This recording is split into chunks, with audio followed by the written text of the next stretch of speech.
So ito pala yung kanyang natagpuan. Eh natural, kinasal tayo. Maghuhubad ka sa harapan ko, maghuhubad ako sa harap mo. Dahil doon sa kahubaran. Yun ba tinutukoy? Hindi po. Ano? He has found some indecency. Ano yun? Ito'y tumutukoy sa isang pakahulugan na hindi na birhen yung babae. Yun yung natagpuan niya. Alam niyo naman ng mga Hebreo, Hudyo, masiselan niya. Kita niyo si Maria, nung sabi ni nung anghel, si Maria daw ay buntis. Ha? Sino ama? Si boyfriend. Diba? Ang intindi niya, may nauna sa kanya. So yung something, he has found some indecency, sabi, ito'y tumutukoy sa isang pakahulugan na hindi na birhen yung babae. Ito ang sinasabing nakedness, na ibigay mo na sa iba yung kahuburan, hindi sa akin. Na siya ay nagalaw na ng iba bago pa siya ikasal, na natuklasan ng asawa niya. He has found some indecency. Yun pala, kaya pala ang gusto, i-divorce agad. Sabi mo kasi, birhen ka eh. Ako, umaasa ako, bilang marangal na tao, na kilala ako, halimbawa, kilala ako sa buong Israel. Tapos nadismaya ako sa iyo ng unang gabi natin. I found something indecency. Yun pala yun. Ano ba? So alam ng sambahayan ng Israel ang parusa tungkol sa paglalantad ng kahubaran sa ibang lalaki o babae na hindi nila asawa. Tinuro kasi yan eh. Nasaan ba tayo? Nasa Deuteronomy. Sa Exodus pa lang sa chapter 20 verse 10 utos ay sinasabi, huwag mong iimbutin ang asawa ng iba. So nandun na yun. Huwag mong pagnanasaan o yung kanyang mga pag-aari, ang kanyang alit. Diba nakalagay ito? Alam ng Israel, nasa Deuteronomy na tayo. So alam nila yung parusa tungkol sa paglalantad ng kahubaran. Kaya I found something indecency, hindi ka decente. Para sa akin, pinakasalang kita, ayaw ko na. Reklamo ko. Yung parang gano'n. Divorce. So alam ng Israel ito. Ano ba? Kaya, sa ilang mga talata sa Leviticus, pansinin po ninyo. Tayo nasa Deuteronomy yung binasa natin. Atras tayo. Sa Leviticus. Ingatan ninyo sundin ang aking mga tuntunin. Sabi ni Yahweh. Inilalaan ko kayo para sa akin. So kayo ay ako ang inyong Diyos, kayo ang aking bayan. And you shall keep my statutes and do them, I am the Lord, which sanctify you. 29. Ang sino mang magmura, ang lupit mga kabataan makinig, sa utos ng Diyos sa lumang tipan. Ang sino mang magmura sa kanyang ama at ina, dapat patayin. Grabe, no? Ayaw ng Diyos yung napastangan ng mga anak. Ngayon, marami yan eh. Diba? Sumasagot sa magulang, bakit? Natututo sa mga napapanood nila. Sa mga panahon namin dati, hindi ka pwede magsalita pag pinapagalitan ka. May pamalo, no? Sa nanay ko. So ito pa lang, sumagot ka sa magulang mo, nagmura ka, ang equivalent nito, patayin ka.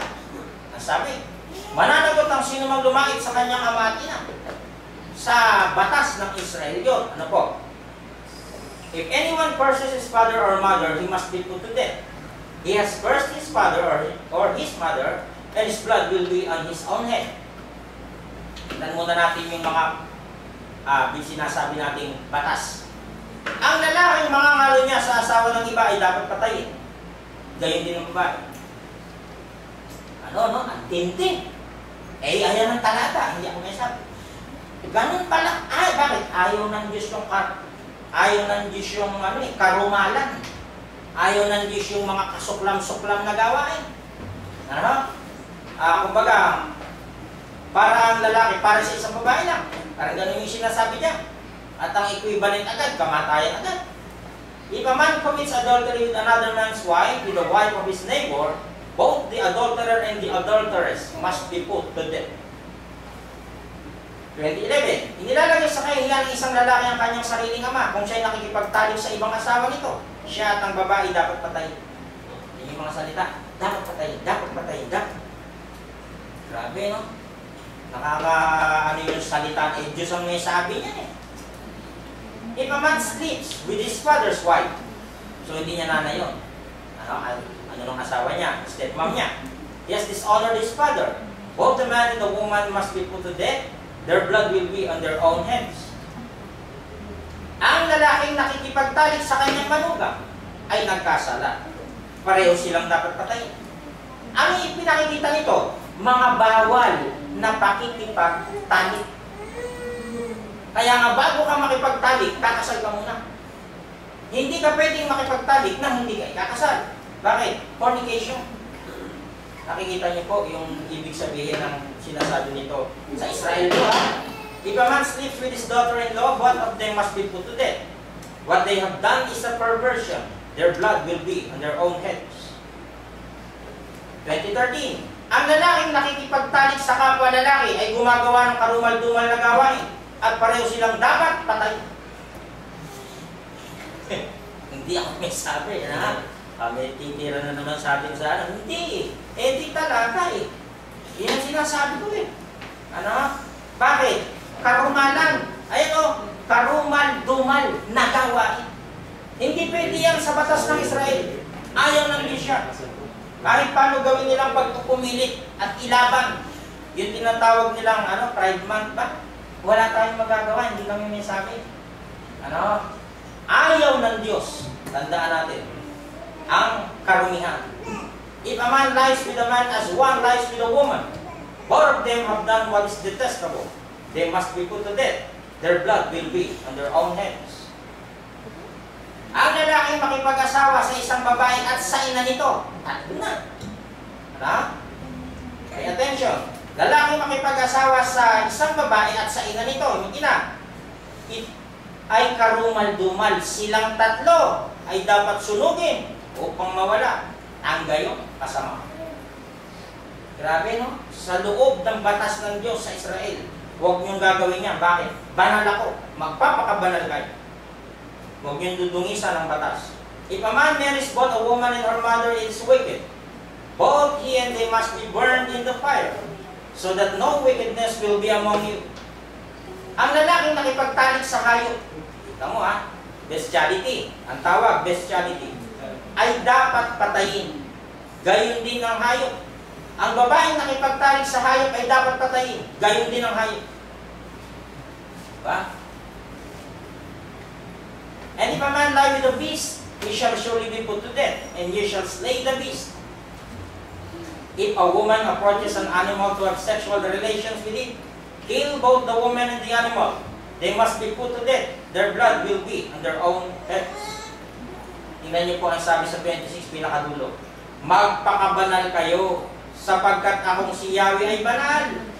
Kayo'y pinili ko sa gitna ng mga bansa upang maging akin. Nakita niyo yung kalooban ng Diyos?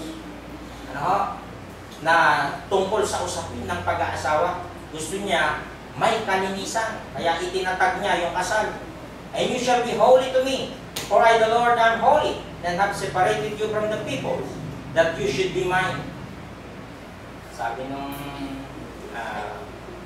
mga nagko-comment, ito ang mga bawal na pakikipagtalik sa Biblia. Sabi ng isa, kasama dito ang mga nakalista din sa Levitico 18:1, ang haba niya. Bawal na pakikipagtalik. Diba sabi nung kanta wala silang karapatan. Naku ay paratangan. Ganun diba yung mga umusong kanta ng pangangalan niya dati. Nagtago sa puso ang mga lyrics. Mateo 19:9, ASND. Kaya sinasabi ko sa inyo, sabi ng Panginoon, balik tayo sa 19. Kung hiniwalayan ng lalaking asawa niya sa anumang dahilan, maliban sa sexual na immoralidad, at pagkatapos ay mag-asawa ng iba, nagkakasala siya ng pangangalan niya. At ang nag-asawa ng babaeng hiniwalayan, nagkakasala rin ng pangangalan niya. Batas po ng Diyos ang isinusulong natin. Ito ang ating pinaniniwalaan hanggang sa tayo ay maging karapat-dapat sa kanyang harapan sa pagtupad ng kanyang mga utos. I tell you that anyone who divorces his wife except for sexual immorality and marries another woman commits adultery. Maliwanag siya. Sinabi ng mga tagasunod ni Jesus, sabi ng mga nakakinig, kung ganyan po pala ang panuntunan sa pag-aasawa, mabuti pang huwag na lang mag-asawa. So ganito daw. Ito sabi, ito kanina sa Matthew 24, sige, divorce, dito ka na. Inalayan yung babae, ito na yung babae. Mananatili itong isa na to, single for life.